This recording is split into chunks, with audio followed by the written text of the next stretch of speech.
नशे में डूबा रहता है, मदिरा का नशा छोड़ ही नहीं रहा, पूरा प्रयास कर लिया और वो दारू छोड़ने को ही तैयार नहीं। 8 साल, 10 साल, 15 साल, 20 साल, 25 साल, 30 साल निकल गए और वो मदिरा छोड़ ही नहीं रहा। बहुत तकलीफ में, नया लड़का है, अभी शादी हुई, बहू बेचारी रोती है, घर के बच्चे रोते हैं, पर वो मदिरा का नशा छोड़े ही ना। तो श्रंबेश्वर महादेव का स्मरण करें। बेलपत्री के 5 पत्ते, शमी के 3 पत्ते। बेलपत्री के कितने पत्ते? 5। शमी के कितने पत्ते? 3। बेलपत्र के 5 पत्ते, शमी के 3 पत्र और काली मिर्च 5।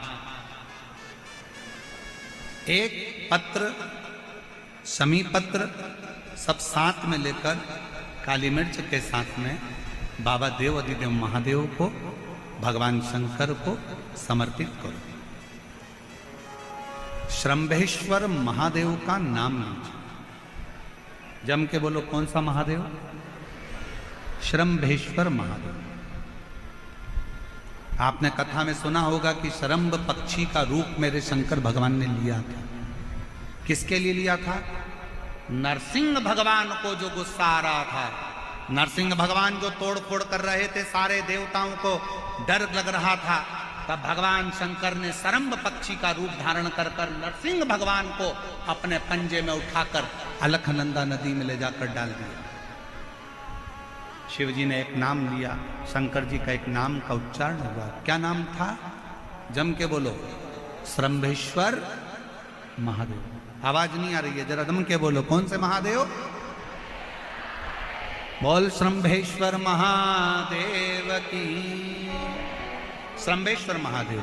5 बेलपत्र, 5 कमल काली मिर्च, 3 शमी पत्र शंकर जी को चढ़ाकर बाबा से श्रंभेश्वर महादेव का नाम लेकर विनय कर बाबा आपकी कृपा होगी तो जीव नशे से मुक्त जरूर होगा। शंकर, आपकी कथा कहती है कि आप राम नाम की मस्ती में डूबते हो और नशे को त्यागते हो। बाबा, मेरे भी घर में एक व्यक्ति, उसका नाम ये है, ये गोत्र है, वो नशे में डूबा रहता है। बाबा, इसको नशे से बाहर निकालो। झोली पसार कर प्रणाम करो। अपने हाथ की हथेली को, जैसे ये जल बहने वाला जो स्थान है, यहाँ ये पानी जो यहाँ से बहकर आता है, अपने सीधे हाथ की हथेली को यहाँ लगाओ। सीधे हाथ की हथेली को यहाँ लगाकर फिर ये जो जलाधारी है, यहाँ अशोक सुंदरी का स्थान होता है, अपनी हथेली को यहाँ लगाओ। कार्तिकेय गणेश जी का जो स्थान जलाधारी पर होता है, वहाँ हथेली को लगाकर बाबा के शिवलिंग का स्पर्श कर जो चढ़ाई हुई सामग्री है उसको वापस उठा लो और लेकर आ जाओ। शमी पत्र मदिरा पीने वाले व्यक्ति के कक्ष में रख दो और 1 बेलपत्र और 1 काली मिर्च, जो मदिरा के नशे में लगा रहता है, सुबह के टाइम पर बेलपत्र, शाम के समय पर काली मिर्च, किसी भी तरह से उसको खाने में देना प्रारंभ करिए। 15 दिन बाबा का चढ़ा हुआ जल शंभेश्वर महादेव के नाम से दीजिए। ज्यादा से ज्यादा 20 दिन, 22 दिन के अंदर वो धीरे धीरे मदिरा छोड़ना प्रारंभ कर देगा, मदिरा से दूर होता चलेगा। मदिरा से कौन से महादेव? जम के बोलो जरा, श्रंभेश्वर महादेव।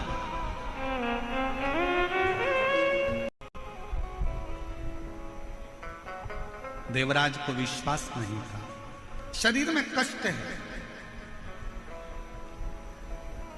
पंडित जी बार बार चिल्ला रहे हैं, हर हर। बाहर निकल गए देवराज ब्राह्मण मंदिर के बाहर, एक बेलपत्री के वृक्ष के नीचे जाके बैठ गए।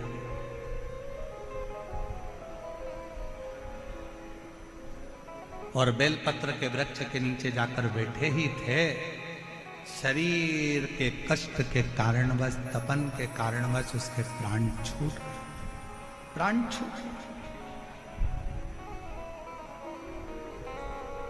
मर गया। अब प्राण भी कहां छूटे। 2 क्षण की शिव महापुराण की कथा सुन ली, शिवालय होकर आ गया, बेलपत्री के पेड़ के नीचे उसके प्राण छूटे, बेलपत्र के वृक्ष के नीचे। कहते हैं जिसके घर में बेलपत्र का वृक्ष लगा होता है उसके घर में काल भी महाकाल को देखकर डर जाता है और अंदर प्रवेश नहीं।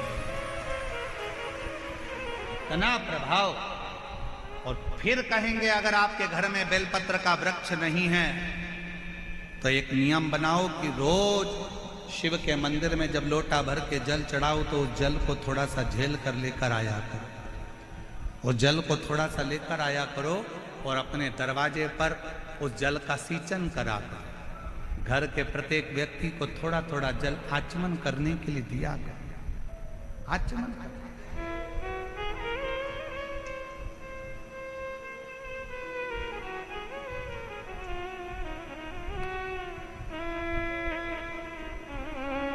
और एक बात और कहेंगे आज ईसर गोरा शिव महापुराण की कथा से।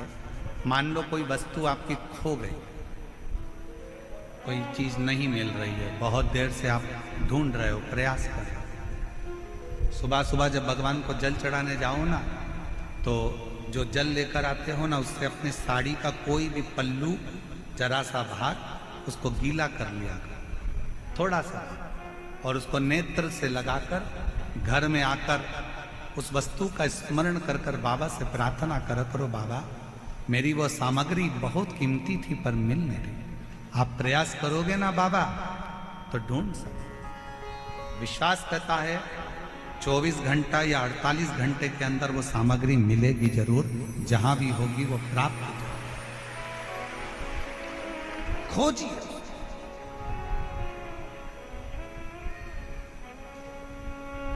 शिव के चढ़े हुए जल में वो तत्व है, शंकर भगवान के चढ़े हुए जल में वो फल है। शंकर भगवान के स्पर्श मात्र से फिर निवेदन करेंगे कि भगवान को स्नान कराया हुआ पानी, आप में से कितने लोग हैं जो अपने घर में रोज भगवान को नहलाते हो? लड्डू गोपाल को, गणेश जी को, देवी जी को, देवता जी को, तुम्हारे घर में जो भी भगवान होंगे उनको रोज नहलाते हो कि नहीं नहलाते हो? बोलो, जम के बोलो जरा, नहलाते हो? तो तुमने जो भगवान को नहलाया उसका जो पानी आया वो पानी को बाथरूम में डालते हो क्या? आवाज नहीं आई, जम के बोलो। नहीं। उस पानी को गटर में डालते हो क्या? नल्ले में फेंकते हो? बाथ बेसिन में डालते हो? नहीं। रसोई घर में फेंक देते हो? नहीं। झूठे बर्तन में डालते हो? नहीं। बेकार कपड़ों में डालते हो? नहीं। उस पानी को कहां डालते हो? कहीं अच्छे बगीचे में, पेड़ पौधों में ले जाकर, कई लोग उस पानी को तुलसी जी में, कोई अच्छे बगीचे में, वो जो भगवान के स्नान का पानी है, भगवान के स्नान का जल है, उसको लोग अच्छी जगह पर ले जाकर डालते हैं। जरा विचार करना, पानी का मात्र भगवान से स्पर्श हुआ तो वो पानी बाथरूम में नहीं गया। उसी तरह आप रोज अगर भगवान के चढ़े हुए जल का स्पर्श करोगे तो तुम भी गलत जगह नहीं जाओगे, अच्छी जगह ही जाओगे, श्रेष्ठ जगह ही जाओगे। आप गलत जगह नहीं पहुंचोगे, आप गलत जगह नहीं के लिए जा रहे हो, शिव जी की स्तुति करने के लिए जा रहे हो। क्या शंकर जी को देने के लिए कुछ नहीं लेकर जाओगे? शिव जी को प्रदान करने के लिए, शंकर जी को देने के लिए मंदोदरी पूछ रही है, कुछ लेकर नहीं जाओगे? ए मेरी जयपुर की जीजी और मेरे जयपुर के जीजाओं, मेरी माताओं, मेरी बेटियों, बेटाओं, मेरे भाई, मेरे बंधु, मेरे सखा, बहुत सावधानी से सुनना। मंदोदरी ने पूछा कि ब्रह्मा जी को कुछ दिया, भगवान विष्णु को कुछ दिया, इंद्र को कुछ दिया, वायुदेव को, पवन देव को, आदि देवताओं को सब कुछ दिया। अब शिव जी की बारी। क्या शंकर भगवान को कुछ नहीं दोगे? क्या शिव जी को कुछ नहीं दोगे? लंकापति रावण ने जो जवाब दिया, पूरे विश्व की मेरी जीजियां और मेरे जीजा इस बात का स्मरण रखना जो लंका का राजा रावण बोल रहा है। मंदोदरी पूछ रही है कि आप शंकर जी को कुछ नहीं दोगे, शिव जी को कुछ दोगे नहीं? लंका के राजा रावण ने कहा, देवताओं को कोई वस्तु की चाह हो सकती है, पर महादेव को तो केवल एक दिल की चाह होती है और विश्वास की चाह होती है।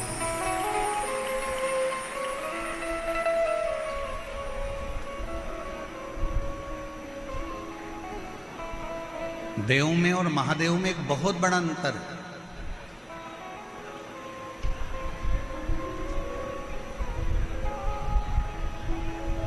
महादेव को रिझाने के लिए कोई वस्तु की चाह नहीं चाहिए, वस्तु का सामग्री, या तुम कहो कि सियोर वाले महाराज ने बोला है कि एक लोटा जल चढ़ाओ, तो महापुराण की कथा एक बात और कहती है, अगर लोटा भी नहीं है, जल भी नहीं है, तो शिव महापुराण ने कहा है कि मंदिर के सामने से भी निकल कर चले जाओ तो मेरा शंकर करुणा कर देता है, झोली भर देता। अकाल मृत्यु वो मरे, यहां का वो पहनावा है जिसको भगवान शंकर भी धारण करे। ईश्वर जी और गौरा जी के रूप में जब शिव महापुराण के यजमान बने थे, चंचुला देवी जजमान पद ग्रहण नहीं कर पा रही थी, और यजमान पद जब लिया था तो ईश्वर जी गौरा जी बनकर इस कथा का यजमान पद ग्रहण करा था। तो 16 श्रृंगार मां पार्वती ने करा था, और 16 संस्कारों में भगवान शंकर अपने आप को प्रकट किए।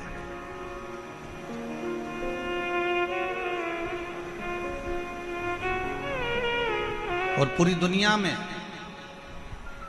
केवल एक राजस्थान की भूमि ऐसी है जो शंकर भगवान के वो 16 श्रृंगार के स्वरूप का, ईसर गोरा का, गणागोर का, गणगोर का पूजन आज भी जो 16 दिन की शिव पुराण की कथा का रसतत्व ग्रहण करने के लिए शिव गए थे, वो आज तक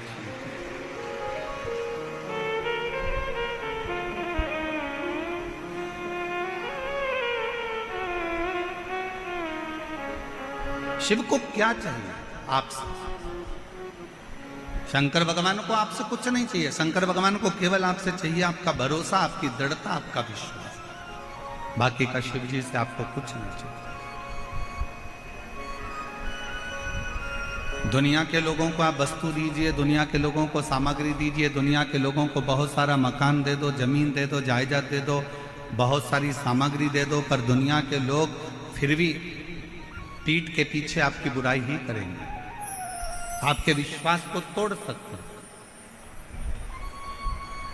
पर केवल एक देव अधिदेव महादेव ऐसे हैं जिन पर अगर भरोसा करा जाए, जैसे लंका का राजा रावण मंदोदरी जी से कह रहा है, मंदोदरी कि देवताओं को रिझाने के लिए हो सकता है कि वस्तु की चाह पड़ जाए, वस्तु की जरूरत पड़ जाए, पर शंकर को रिझाने के लिए वस्तु नहीं,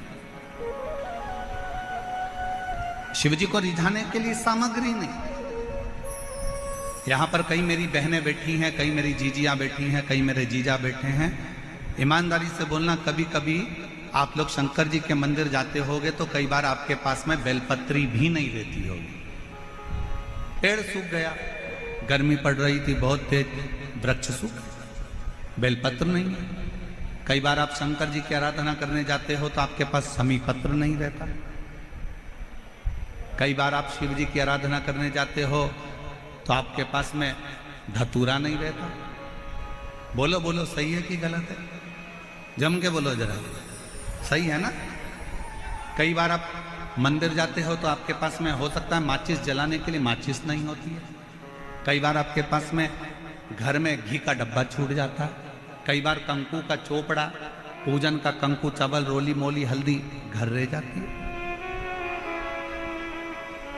तो क्या आप कंकु घर पर भूल गए, दीपक घर पर भूल गए, माचिस घर पर भूल गए, आप धतूरा भूल गए, आप बेलपत्री भूल गए, आप पुष्प भूल गए, आप जल भूल गए, आप लोटा भूल गए, आप सब कुछ भूल जाओ, मना नहीं है, पर शंकर के मंदिर में जाना मत भूलना। कुछ ले जाओ मत ले जाओ, पर शिव के मंदिर जरूर। पत्र नहीं है, कोई बात नहीं। धतूरा नहीं है, कोई बात नहीं। वस्तु नहीं है, कोई बात नहीं। उसके आश्रित होकर चलो, उसके आश्रित।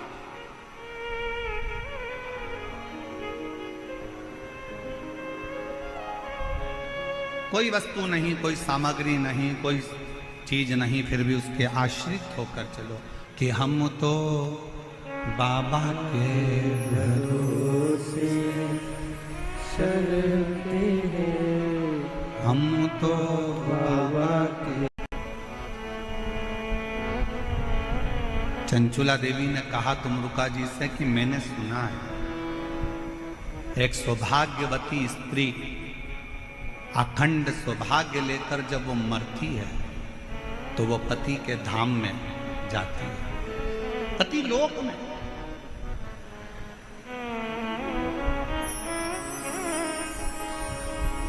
एक सुहागवती स्त्री जब प्राण छोड़कर जाती है तो पति के लोक में जाती है। जिस लोक में उसका पति आएगा उस लोक में वो स्त्री मांग में सिंदूर भरकर, हाथ में चुड़ला पहनकर, पांव पैजनिया पहनकर, कमर करधनिया पहनकर पति लोक में अपने पति जिस लोक में आने वाले रहते हैं उस पति लोक में वो पहुंच जाते हैं। चंचुला देवी ने कहा पर मैं वैधव्यता धारण कर चुकी हूं, मैं पति लोक में क्या नहीं जा सकता? क्या मैं पति लोक में नहीं जाऊंगा? क्या मैं पति लोक में नहीं जा सकती? क्यों नहीं? उसी समय पर, उसी पल, उसी घड़ी, उसी क्षण, उसी पल, उसी घड़ी, उसी क्षण तुमरुका जी ने कहा, उनका नाम देवाधिदेव महादेव है। विधाता का काम है भाग्य लिखना, देवता का काम है देना, और देवाधिदेव महादेव का काम है भाग्य को पलट देना। जो कोई नहीं कर सकता वो शंकर कर सकते। यदि तुमने एकाग्र चित्त से, एकाग्र मन से, एकाग्र ध्यान से, एकाग्र हृदय से शिव महापुराण की कथा का स्मरण किया है, चंचुला देवी तुमने अगर विश्वास के साथ शिव महापुराण की कथा को अगर सुना है तो ये निश्चित है तुम वैधव्य होकर भी अखंड सौभाग्य लेकर अपने पति के लोक में निवास करोगे।